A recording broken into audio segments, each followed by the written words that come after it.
Hello everyone, Nura Rochelle here. How are you doing today?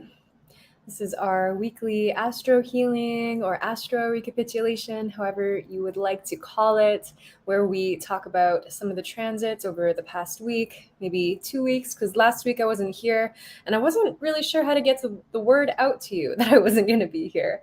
But I was not feeling well. My daughter wasn't feeling well. And it was one of those really interesting parenting moments because I had a total blank that, oh, my daughter's 6. There are things that happen like at different ages, like getting molars.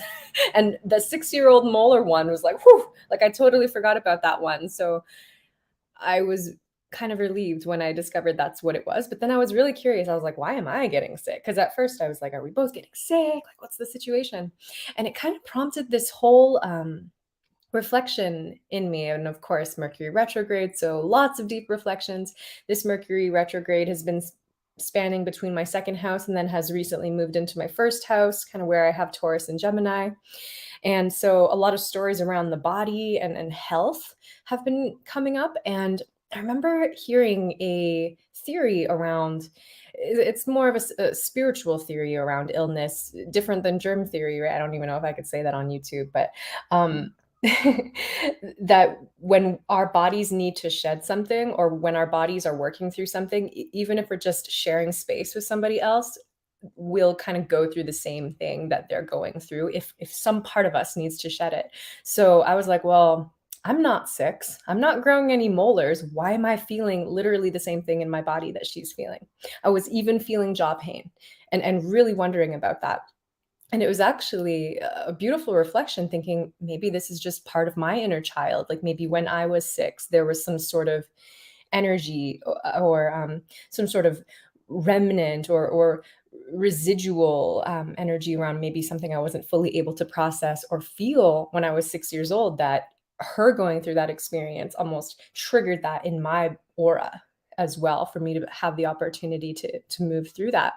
So needless to say, it's been a really interesting, reflective time. I hope it has been for you. I'd be really curious to hear what your Mercury retrograde musings have been.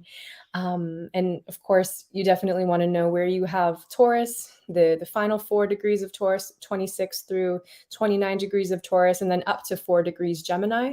Where that is in your chart is where this Mercury retrograde is really working with you. And retrograde periods are really awesome because they force us to slow down. They force us to really liberate ourselves from some sort of pattern in some way. And when we're thinking Mercury, it's thought patterns. So how we've been thinking, how we've been perhaps talking to ourselves, because retrograde also points inward. What have our inner dialogues looked like? What have been the stories that have been coming up that we've been telling ourselves? And where are we challenging them? Because we want to look in and we want to liberate. So we want to see, okay, where do I have the opportunity to do this differently right now? Maybe I'm remembering an old conversation or an old story, and I don't have to actually feel the same way about it anymore. Maybe I just don't even think the same way about it anymore, but it's still coming up. So that's interesting. That's kind of been my frame of mind for the past couple weeks. It's like, oh, this is happening. That's interesting. And so just staying curious is really the best advice during any sort of retrograde period, but especially Mercury retrograde, because really, like, we are such a mercurial culture. We tend to identify so much with our mind. We think how we think is who we are, and therefore what we think about ourselves is who we are. So it's really shedding so much light on the quality of our experience, how we think. So this is a really beautiful time to be diving deeper into that. Okay, I see a question coming in. Where do we find this information at? Great question. So in your chart, you'll be looking for essentially the glyphs of Taurus and Gemini, and then you'll also see the degrees. Every sign has 30 degrees, and so you're kind of looking towards where you have the final 4 or 5 degrees of Taurus, and then the first 4 or 5 degrees of Gemini. And you should be able to find this on most chart programs online. A lot of the free charting programs will be able to show you that, but you might have to do some subsidiary searching just so that you even know what the glyphs are if you're newer to astrology. Yeah. So, okay, we got some more hellos. Hello from Las Vegas. Hello, hello.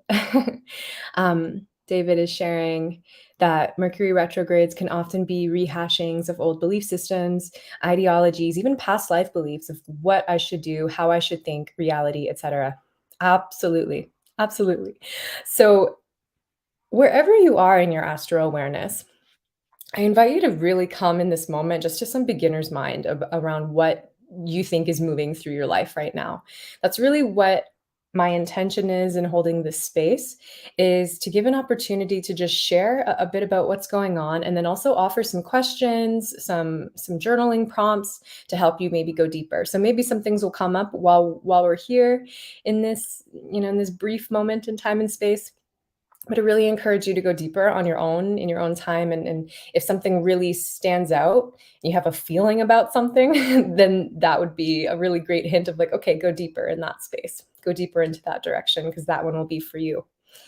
Okay, so I'm going to go back a little bit in time, and I definitely want to reconnect with the energy of the eclipses, because we are still very much in the zone of the eclipse energy. And so we had the solar eclipse and the lunar eclipse both at 10 degrees Taurus, which was the solar eclipse, April 30th. And then May 15th, May 16th, we had the lunar eclipse in Scorpio at 25 degrees of Scorpio. And so these two parts of our chart are really, they're still sensitive. These are really sensitive parts of our chart. And I would then also say that 25 degrees of Taurus too, because when we're working with a lunar eclipse, we're working with sun opposite moon. So we're really seeing two parts of the chart. These oppositions really lit up. Oppositions, whether it's between sun and moon, as in a full moon, or any other planet, they tend to show us this duality of life. Like, wow, I'm looking at this experience from two very different lenses or two very different points of view. It might and often does bring up other people. So people coming into your life or people leaving your life, perhaps because Scorpio also is a sign of severing. So looking at what has been going on in the Taurus and Scorpio areas of your chart, and then of course to layer that with the fact that this Mercury retrograde is also dipping into those final 5 degrees of Taurus, as was that final eclipse that we had. So these final degrees of Taurus are sensitive right now. If you have any planets in the final 5 degrees of Taurus, you're probably having a deep experience.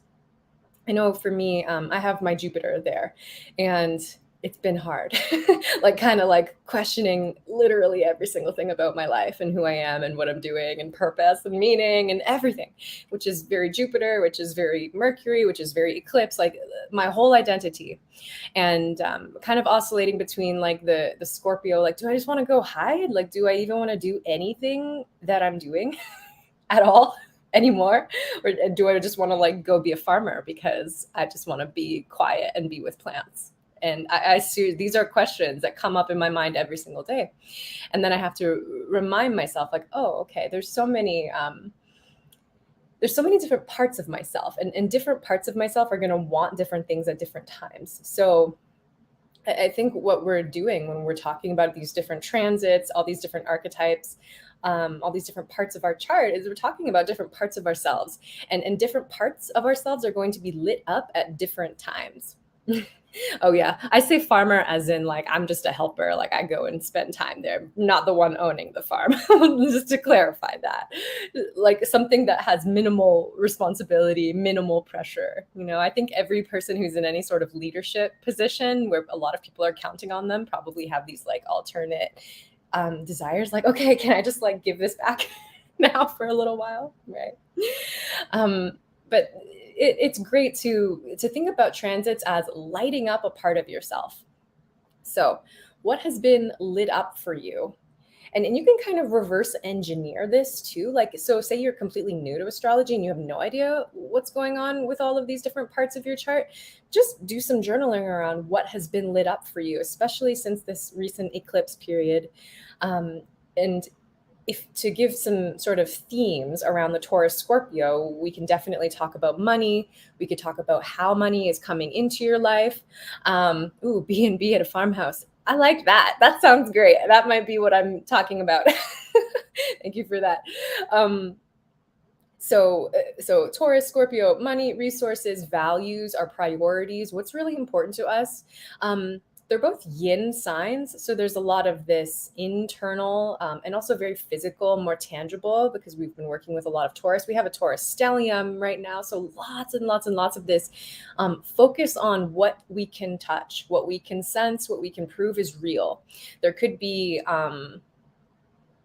almost this like Taurus can sometimes feel a little bit heavy, but it's because I think we're trying to get deeper into our body and understand, okay, where do I have control? Where do I have influence in my life? So these are all themes that come up with Taurus, Scorpio. So, yeah, like we don't have to get super in our heads about all of this. Like, but just asking yourself, well, what has been coming up for you in relation to what's important to you, in relation to living in your body, to having a body, to what your process of evolution looks like, to what is evolution to you, what is transformation to you, what is growth to you, what are you trying to build, what are you trying to create, because those are also themes of this Taurus Scorpio. And has it felt easy these past couple of weeks? Has it felt more difficult? Have you been thrown curveballs? So just taking a lot of detailed notes about what has been moving through your life, the energy and the quality of the energy moving through your life. And then if this feels interesting to you, you can go back and kind of make connections of like, oh, okay, this is the transit that was going on at this time. But what I'm really speaking to in regards to these Taurus Scorpio themes, this is a very long-term energy. Like we're working with the North and South node in Taurus Scorpio for a year and a half. So since January all the way through to July of 2023. So with all of us, like our minds are going to work differently, and the way we find value in astrology even is going to be different for every person. So just kind of like taking what resonates and leaving the rest. Like we don't have to always know everything about everything in order to receive value from it. But so taking stock, taking inventory, really reflecting on what has been easy, what has been hard, with the things that have been hard, because Scorpio is all about confronting anything that's in the way of our evolution. So with what's been hard, what is your typical, and like go back through your life, what is your typical response to when things are hard? Do you tend to run away from them? Do you want to escape them? Especially if it's a feeling, do you tend to try to numb or escape your feelings? Do you tend to disembody if you're feeling uncomfortable? These are all really common things. So don't feel bad. No self-judgment if those are your responses, because this is, I mean, I think we're pretty programmed to avoid pain and go toward pleasure. So this is all very normal, but these are the kinds of things that come up with Taurus Scorpio. But where I think there's a really powerful question is with the things that are hard. And if you tend to run away from them, is it because you're kind of seeing it as like, oh, this is hard, that means it's not right for me? Or do you tend to see it as like, oh, this is hard, this is an opportunity for me to rise above what I've previously thought was challenging, or this is an opportunity to expand my comfort zone? So there's no right or wrong answer here. It's just self-awareness. Like, where are you? How are you responding to the difficulties and challenges moving through your life right now? The strategy really is to fully feel your feelings. That's really how we're going to get the best of this Scorpio South node, this sort of Plutonian force of transformation, transmutation. We have to be able to confront ourselves. We almost have to like intentionally dive to where it hurts and love ourselves there, and spend time where it's uncomfortable. And then eventually, from the inside out, our comfort zone starts to expand, because now we realize, oh, that thing I was scared of, it's probably not going to happen the way I fear that it would. Or the worst thing that can happen is a feeling, right? If I am working through something difficult, or I'm feeling blocked in some way, the worst thing that can happen is a thought or a feeling. And so looking at that for yourself.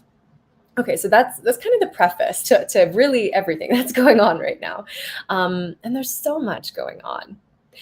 Yes, the growth edge, exactly. And if you practice yoga, it's that edge of comfortable discomfort as well. And being really aware of your edge. and challenging it. Like part of it is challenging it. This is a very challenging time. We also have the North Node approaching soon Uranus over the summer. And then there's going to be this beautiful Uranus Mars North Node conjunction at the end of July, early August. I just think we're about to all receive some massive collective initiation, really around taking action that liberates us, sort of this massive action through changing our lifestyle, changing the way we live. So we're already in the wheelhouse of that. Like we can already be starting to think about that. Like it's Uranus mantra is choose change before change chooses you. So if you're already aware of like, oh, where I have Taurus in my chart, oh, I'm starting to feel stagnant in that space, or I've been doing things too much the same in this part of my life for too long and it's boring or it's stagnant or it's dull. Like, how can you change it up a little bit? How can you choose the change that is really calling to you?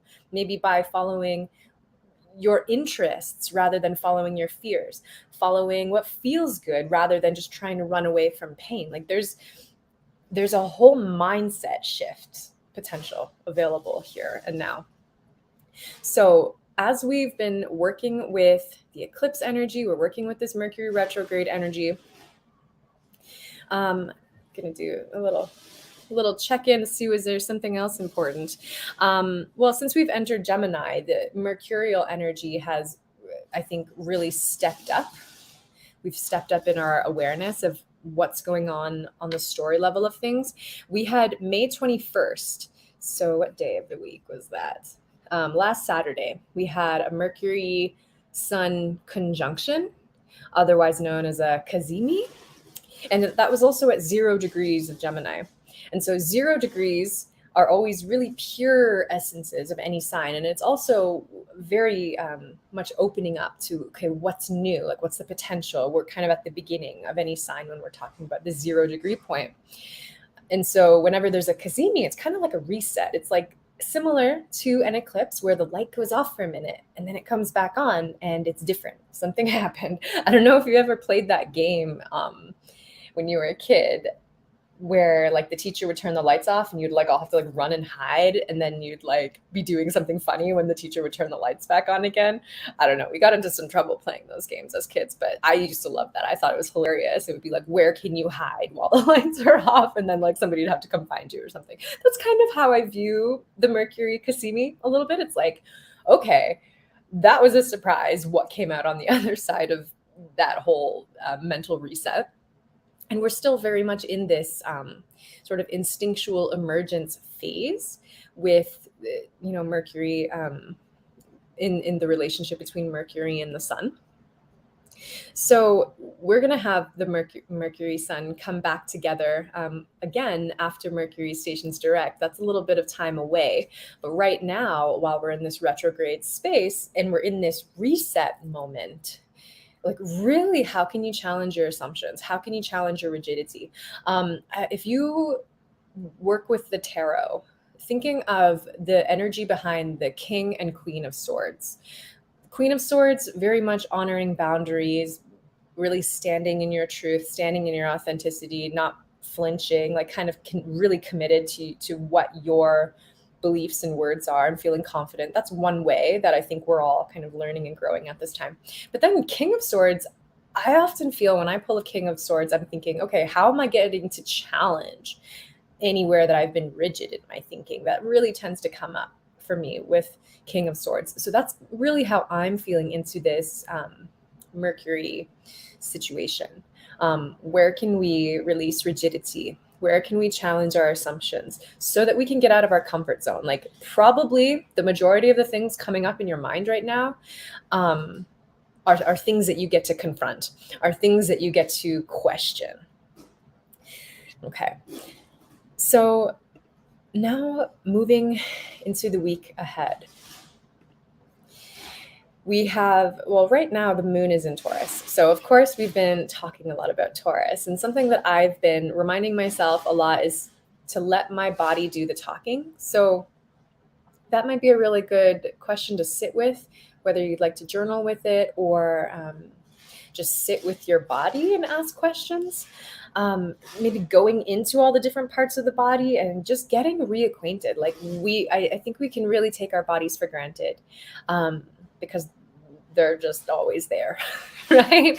But our body is really doing so much more than we could be mentally aware of. Our aura, our energy fields, like there's so much going on. So how can you actually receive more of a message from your body? If you are involved in any sort of physical practice like yoga, tai chi, qigong, working out, swimming, running, whatever it is, this is really an important time to actually let those kinds of activities take the lead in whatever way you can, because our bodies need a lot of support right now. Okay. So as we move ahead in time, okay, so tomorrow, where are we? Here we go. Tomorrow we're going to have Venus enter Taurus. So Venus is very happy in Taurus. This is one of her ruling signs. So you might notice everything that I've already been talking about in relation to getting into your body, in terms of letting your body do the talking, also in terms of stretching your comfort zone, and really evaluating. That's a very Taurian word, because we're evaluating something, our values. We're reconnecting with our values. You might notice that feels a little bit easier. The Venus and Aries situation that we've had over the past couple weeks, I think, has been very healing, but also kind of intense. There's been a lot of this connection to understanding who we are and what we want. And we're also working now with the Venus gate that is connecting to the solar plexus chakra. So there's a lot of this reflection on our willpower, what we want, what we desire. And then now we get to move into having Venus in Taurus. So there's this kind of letting our body tell us what it wants. And I notice probably one of the number one issues that people have is not knowing what they want, or if they do know what they want, kind of getting stunted or stalled in some way in terms of getting it, right? Like, this is being a human 101. And I find that a lot of the times it's just about getting out of our own way. Hello. Thank you for being here. I hope this is interesting and helpful and inspiring for you. So there's a new strategy. There's another strategy. And I think it's something that we haven't really been taught in our current culture. I think in recent decades, definitely.